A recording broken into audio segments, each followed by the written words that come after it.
Hello everyone, welcome to chemistry Locha. आज के इस वीडियो में हम मेटल की एसिड के साथ रिएक्शन पढ़ने वाले हैं।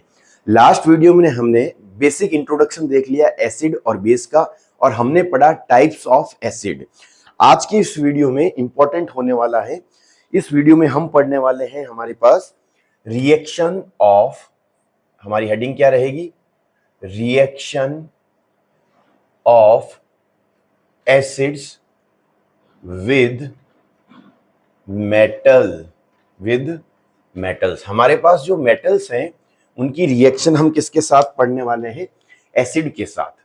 वैसे यदि देखा जाए कि हमारे पास जो एसिड हैं, एसिड जब मेटल के साथ रिएक्ट करता है, एसिड रिएक्ट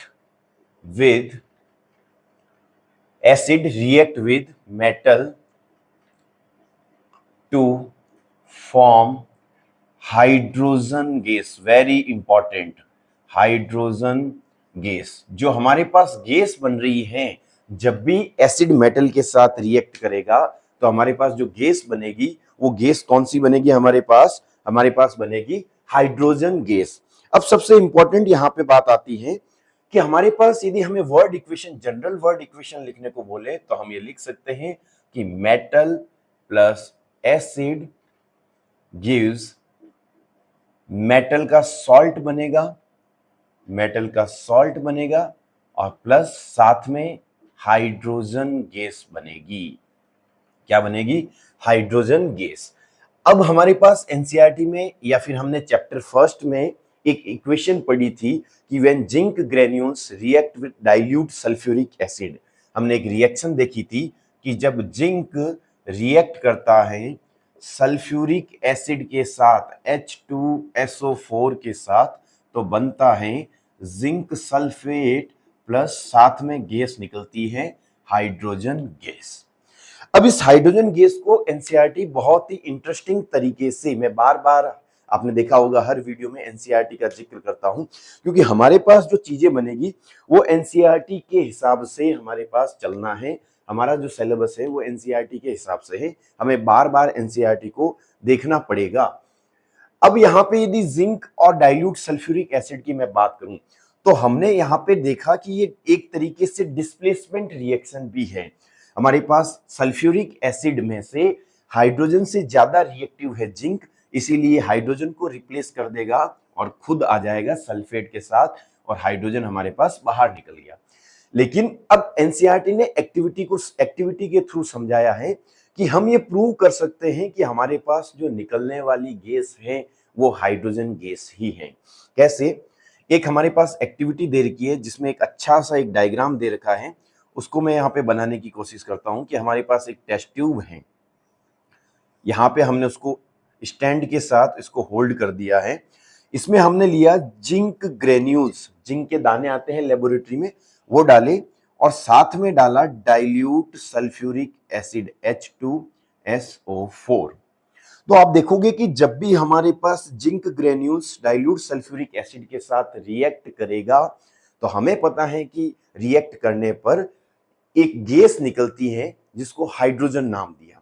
तो यहाँ पे आपको बहुत सारे ब्रिस्क एफ्लुएंसेस देखने को मिलेगी, बहुत सारे बबल्स देखने को मिलेगी।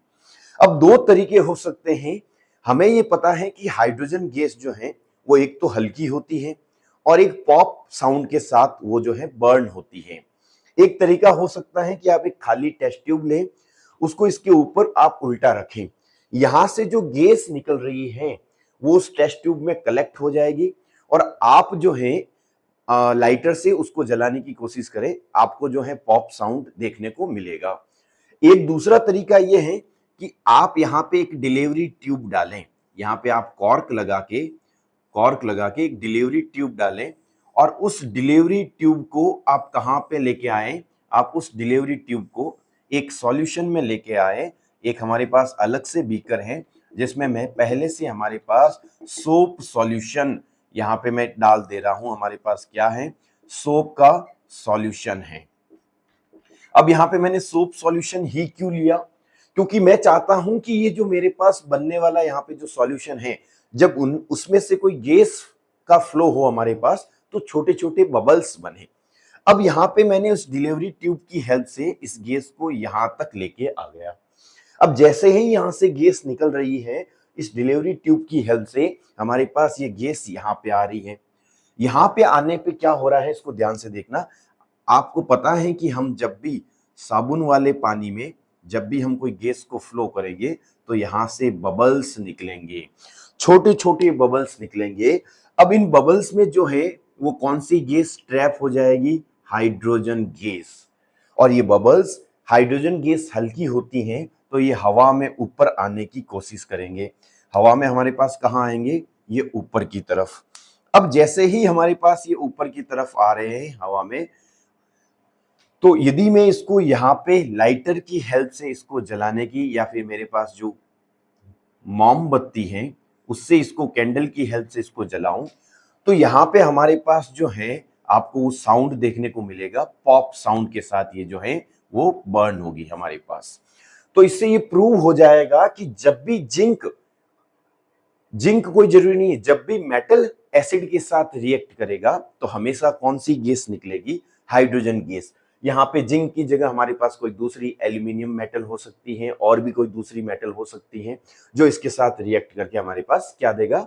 Hydrogen gas. तो एक एनसीईआरटी में एक सिंपल सी एक्टिविटी है जिसकी हेल्प से ये समझाया गया है कि निकलने वाली गैस हमारे पास कौन सी है? Hydrogen gas. बहुत इंपॉर्टेंट है हमारे पास। इस इक्वेशन को याद कर लेना। जब एसिड रिएक्ट करता है मेटल के साथ तब हाइड्रोजन गैस बनता है, हाइड्रोजन गैस बनती है।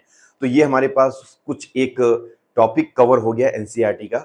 नेक्स्ट वीडियो में हम जो है सेम एसिड की रिएक्शन जो है मेटल कार्बोनेट और मेटल बाइकार्बोनेट के साथ करवाएंगे। आज के वीडियो में इतना ही। Thank you so much. Bye bye.